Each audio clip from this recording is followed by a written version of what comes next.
This is Phoebe Green and the Locker of Destiny, and we are on chapter 35, Charades. Phoebe stood by the log fire, watching the flames lick against the inside of the brick chimney. In the background, she heard Mr. Grayson speaking with someone at Perivale.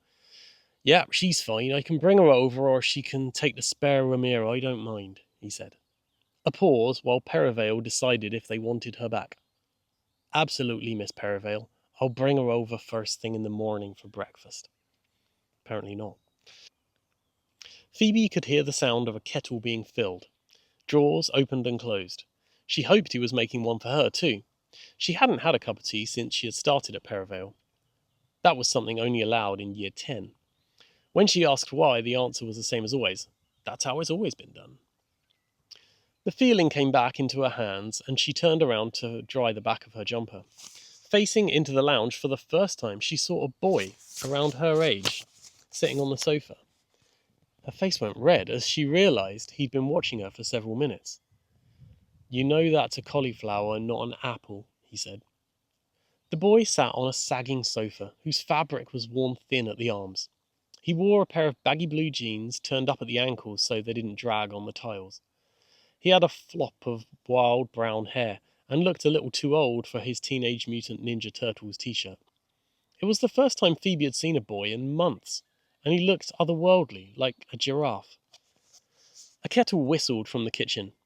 Phoebe finally rewound the last few minutes in her head and registered what the boy had said. She looked down at the cauliflower in her hand, ashamed of the eager teeth marks in its white flesh. "Well, it was dark out there," she said. "You know that it tastes like an apple if you hold your nose," the boy said. "No way," Phoebe said, her eyes widening with excitement. He leaned forward. "Yeah, onion, cauliflower, apple, they all taste the same if you pinch your nose." Phoebe shook her head. He nodded. The kettle whistled louder and louder, rattling against the metal hob. The boy put out an outstretched palm. She took a step across the lounge, reached over the coffee table, and placed the vegetable into his hand. He closed his eyes and pinched his nose with one hand. With the other, he brought the cauliflower to his mouth and took an enormous floret-spraying bite.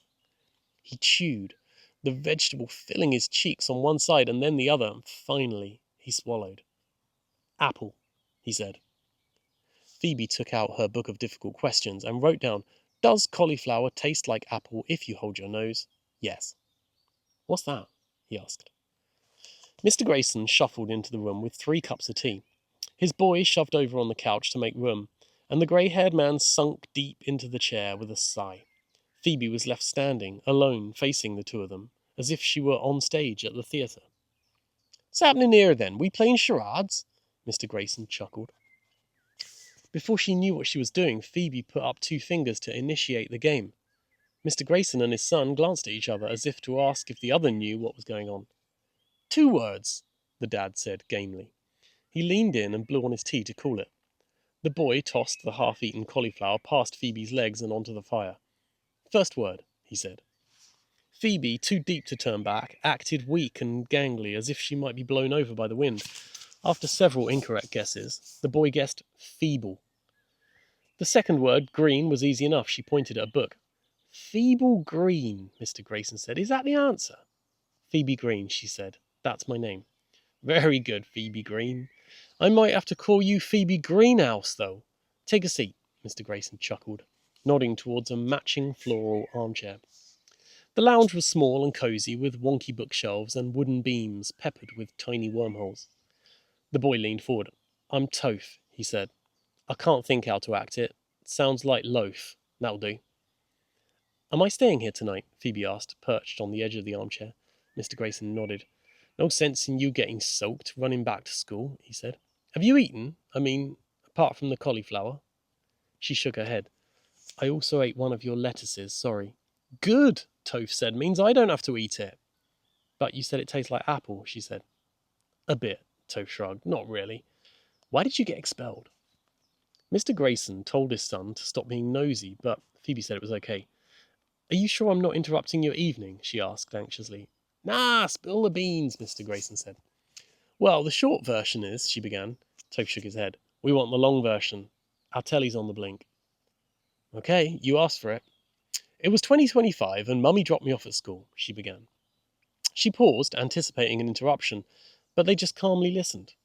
The diary confiscation, the locker of destiny. Then she told them all about her first term in Perivale in 1995 and how she'd been trying to get home. The duo on the big sofa had concentrated so hard on the story that their tea went cold. Toph laughed when she said she tried to build a time machine out of plywood. His dad gave him a stern look to make him stop. She explained that the final straw was getting accused of bringing the cat into Miss Parsley's room, a crime which she didn't even commit. Toph ran upstairs and returned with the very animal. "Meet Sybil," Toph said. He dumped the cat on Phoebe's lap, where she settled immediately. Phoebe ran her fingers along Sybil's back from the hollow in her neck to her tail. "I'm going to put dinner on," Mr. Grayson said. "Then I have some questions."